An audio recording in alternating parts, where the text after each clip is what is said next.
क्या, अब मैं आपको एक एग्जांपल देती हूँ। अच्छा, अब हम पढ़ते हैं कॉन्सेप्ट ऑफ नेट फोर्स।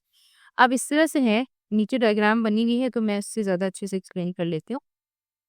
अच्छा, अब क्या हुआ कि 2 लोग हैं, ठीक है? 2 लोग हैं, अब वो क्या हो रहा है कि वो दोनों फोर्सेस लगा रहे हैं। अब यहाँ फिलहाल F1 F2 यानी कि डिफरेंट फोर्सेस लग रही हैं। मैं ये एज्यूम करती हूँ कि दोनों सेम फोर्स लगा रहे हैं अभी, ठीक है? ये बंदा भी जो है वो कितने की लगा रहा है, ये बंदा भी 4 न्यूटन लगा रहा है, ये बंदा भी 4 न्यूटन की फोर्स लगा रहा है और ये वाला बंदा भी 4 न्यूटन की फोर्स लगा रहा है। अब मुझे एक बात बताएं कि दोनों ने रस्सी को खींच रहे हैं, इसने भी एक जैसी ताकत लगाई है, इसने भी एक जैसी ताकत लगाई है, दोनों ने एग्जैक्ट सेम ताकत लगाई है। तो रस्सी को कुछ होगा? रस्सी कहीं जाएगी, रस्सी हिलेगी, कुछ भी नहीं होगा। रस्सी एग्जैक्ट उसी पोजीशन पे रहेगी जहां वो थी। ऐसा क्यों हो रहा है? ऐसा इसलिए हो रहा है कि इस बंदे की फोर्स दूसरे बंदे की फोर्स को कैंसिल आउट कर रही है, दोनों फोर्सेस कैंसिल आउट कर रही है, यानी net force is 0। Net force वो फोर्स होती है जो कि टोटल फोर्सेस मिलाने के बाद, टोटल फोर्सेस को ऐड करने के बाद जो आपके पास एक्सप्रेशन आ रही होती है, दैट इज नेट फोर्स। ठीक है? मतलब क्या हुआ इस बात का? मतलब ये हुआ, अच्छा, ये वाला जो बंदा है इसकी डायरेक्शन इस तरफ है, ऐसा ही है, इसकी डायरेक्शन इस तरफ है, तो इसको मैं चलो +4 कह देती हूँ। ये प्लस पीछे आएगा लेकिन मैं यहाँ पे बुलाने क्या नजर आए, +4 कह देती हूँ, ठीक है? कि वो इस तरफ इसने +4 किया है। अब इस वाले की डायरेक्शन कहाँ है? ऑपोजिट है। दी magnitude is the same but the direction is different. तो डायरेक्शन ऑपोजिट है तो इसको मैं नेगेटिव नेगेटिव हम ऑपोजिट डायरेक्शन को नेगेटिव से शो करते हैं। तो अब नेट फोर्स का क्या फॉर्मूला होता है आपके पास? नेट फोर्स का क्या फॉर्मूला होता है? F is equals to F net है ये, ठीक है? मैं आप छोटा सा एन करें, नेट इज इक्वल्स टू जितनी भी फोर्सेस होती है उन सबको आप ऐड करते हो, ठीक है? F1, अब हमारे पास 2 थी तो F1 प्लस F2 लिख देती हूँ मैं, ठीक है? अच्छा, अब मेरे पास और सबसे इम्पोर्टेंट बात, हमने इस चैप्टर के ग्रैंड टेस्ट का जो प्रैक्टिस टेस्ट है उसका लिंक हमने डिस्क्रिप्शन में डाल दिया है। आप डिस्क्रिप्शन में जाकर ये ऊपर पहला लिंक है प्रैक्टिस ग्रैंड टेस्ट को, यहाँ पे जाएं और सॉल्व करें और प्रैक्टिस करें। यहाँ से आपने अगर प्रैक्टिस कर ली, आपके एग्जाम्स के अंदर MCQs के अंदर 100% मार्क्स गारंटेड है। उसके अलावा अगर आपको हमारे फ्री नोट्स चाहिए, lecture, guest papers, model papers चाहिए, तो इस पहली वाली लिंक पे क्लिक करके आप हमारे चैनल को ज्वाइन हो जाए और दूसरी वाली लिंक को क्लिक करके आप हमारा व्हाट्सएप ग्रुप है इंपॉर्टेंट प्रीमियम, उसको ज्वाइन हो जाएं, ठीक है? अगर आपको ट्यूशंस वगैरह के अंदर एनरोल होना है, कोई डाउट है, तो ये हमारा व्हाट्सएप नंबर, इस पर क्लिक करेंगे आप डायरेक्ट व्हाट्सएप पे चले जाएंगे और तमाम बुक्स के PDF इस वाले यहाँ पर आखिरी वाले आपके पास गिवन है। आप यहाँ से कोई भी बुक उठा सकते हैं, आपकी जो मर्जी चाहे, सारी की सारी क्लासेस का। इसके साथ साथ आपसे रिक्वेस्ट है, आप चैनल को सब्सक्राइब और वीडियो को लाइक भी करते हैं।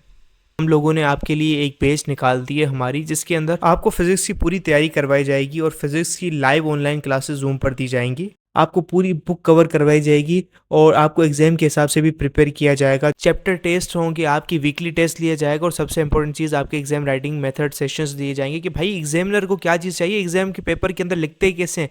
और सबसे इंपॉर्टेंट, हमारे guess paper, target paper, model paper जो हम देते हैं ना आपको, गेस पेपर, उससे 60 to 70% तो आपका पेपर लग ही जाता है, तो आपकी 70% तो तैयारी हो गई। और अल्हम्दुलिल्लाह अल्हम्दुलिल्लाह अल्लाह के शुक्र से हमारे बच्चों के 85 से 90% से अबव आ ही जाते हैं बिल्कुल आसानी से, जो इस चीज़ को फॉलो करते हैं। और इसकी फ़ी पता है पूरे साल की एक सब्जेक्ट की कितनी है? सिर्फ और सिर्फ 3,000 रुपये आप लोगों के लिए। पहले पिछले साल 12,000 थी, उससे बड़ी भी थी, लेकिन अभी आप लोगों के लिए हमने कर दिए सिर्फ और सिर्फ 3,000 रुपये। और जिससे आप लोग इजीली ले पाएँ, पूरे साल 1 ईयर के लिए हर चीज़ दी जाएगी और आपको जो लाइव क्लासेस ली जाएंगी आपको जूम पर दी जाएंगी, ठीक है, हमारी ट्यूशन में, और उसकी रिकॉर्डिंग्स भी आपको दी जाएंगी। अगर आपको रजिस्टर करना है, इस व्हाट्सएप नंबर पे मैसेज करें, आपको यहाँ पे हम बता देंगे कैसे पेमेंट करनी है और कैसे फ़ी भेजनी है, और आपको हम हमारे ऐड कर लेंगे। लेकिन ये सबसे बड़ी डील, जितना जल्दी लेंगे उतना आपके लिए फ़ायदेमंद होगा। जो F1 है वो कितनी है? +4। F2 जो है वो कितनी है? -4। तो plus minus minus 4 is equals to 0, ऐसे ही है।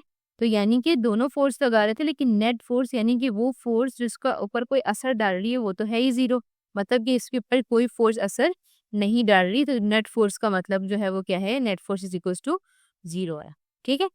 अब इसी तरह अगर क्या हो कि 2 बंदे फोर्सेस लगा रहे हैं, ठीक है? अच्छा, इन्होंने कैसे रिप्रेजेंट किया हुआ है? इन्होंने ये दोनों एरो सेम बनाए, एक जितनी मैग्नीट्यूड मतलब एक जितनी लेंथ की बनाया है, बस डायरेक्शन डिफरेंट है। यहाँ पे देखो अगर कि ये एरो स्मॉल है, ये एरो लॉन्गर है, ऐसा ही है। तो उससे क्या पता चल रहा है आपको कि यहाँ कम फोर्स लगा रहे बंदा, ये ज्यादा फोर्स लगा रहा है। लेट्स से कि ये बंदा जो है ये आपके पास लगा रहा है, इस बंदे ने लगाई, इसने 4 लगाई और इस बंदे ने जो है वो लगाई आपके पास 8। ठीक है, एक ने 4 लगाई, एक ने 8 लगाई। अब जब इन्होंने ये हरकत कर दी, 4 और 8 लगा दी, अब जब मैं इन दोनों को ऐड करूंगी तो अब मेरे पास आंसर जो भी आएगा वो मेरे पास सॉरी ऐड नहीं करूंगी मैं इनको। हाँ, अब इनको मैं जो भी अच्छा ऐड में, अच्छा वैसे हम यहाँ पे इसको सब्ट्रैक्ट कर रहे होते हैं, लेकिन वो हमें अगर हम यहाँ प्लस पे लिखते हैं तो इसमें कोई इश्यू नहीं होता। क्यों नहीं होता? क्योंकि जो हमारे पास जो टर्म्स है वो तो ऑलरेडी प्लस और माइनस में ही होती हैं। अब आप यहाँ प्लस माइनस करो या डायरेक्ट आप फॉर्मूला में माइनस डाल दो तो एक ही बात होती है। ठीक है, इसी तरह अगर मैं इसको करती हूँ, अब हम लोग हमेशा बड़ी वाली फोर्स बड़े में से छोटा माइनस करते हैं, ऐसा ही होता है, हमेशा हम बड़े में से छोटा माइनस करते हैं। तो अगर इधर मैं बात करती हूँ, इधर में से मैं क्या करूंगी, 8 में से मुझे माइनस करना है 4 को, तो मैं क्या लिखूंगी, 8 माइनस, यानी अब मैं F2 पहले लिख दूंगी, 8 माइनस 4। अगर हमारे पास F1 और F2 दोनों सेम थी तो दोनों को मैं किसी को भी पहले लिखूं, इट डजेंट मैटर। ठीक है, इसको मैं ना फॉर्मूला में ही चेंज कर लेती हूँ ताकि कंफ्यूजन ना हो।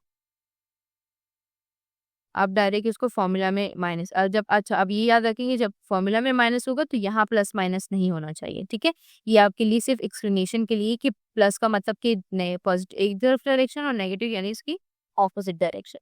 तो हमारे पास जो एफ नेट आता है वो आता है F1 माइनस, अब अगर सेम है तो मैं F1 पहले लिखूँ, F2 पहले लिखूँ, कोई इश्यू नहीं है।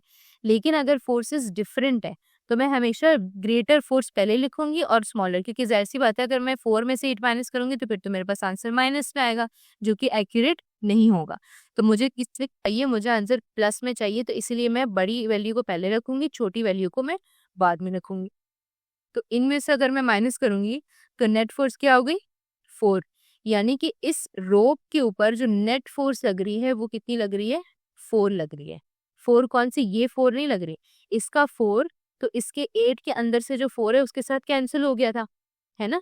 ये 8 का क्या मतलब है कि 4 और 4, दो 4 मिला के 8 बनाते हैं ना, तो इस 8 का एक 4 से कैंसिल हो गया, तो यहाँ पे सिर्फ 4 बचा। यानी कि ये जो रोप पे जितनी भी फोर्स लग रही है वो सिर्फ 4 की फोर्स लग रही है। ठीक है, वरना इसके ऊपर कितनी टोटल कितनी फोर्स लग रही थी, 8 लग रही थी और 4, यानी कि टोटल 12 फोर्स लग रही थी। लेकिन बीच में उनकी डायरेक्शन ऑपोजिट थी, इसलिए मैंने नेट निकाला। नेट के बाद मुझे पता चला कि ये जो रोप है ये सिर्फ 4 न्यूटन की फोर्स को एक्सपीरियंस कर रहा है। ठीक है, तो इस तरह से हम कोई भी नेट फोर्स निकाल सकते हैं। और डायरेक्शन क्या होगी नेट फोर्स की, जहाँ पे ग्रेटर फोर्स होगी, ऑब्वियसली वही डायरेक्शन होगी नेट फोर्स की। ठीक है,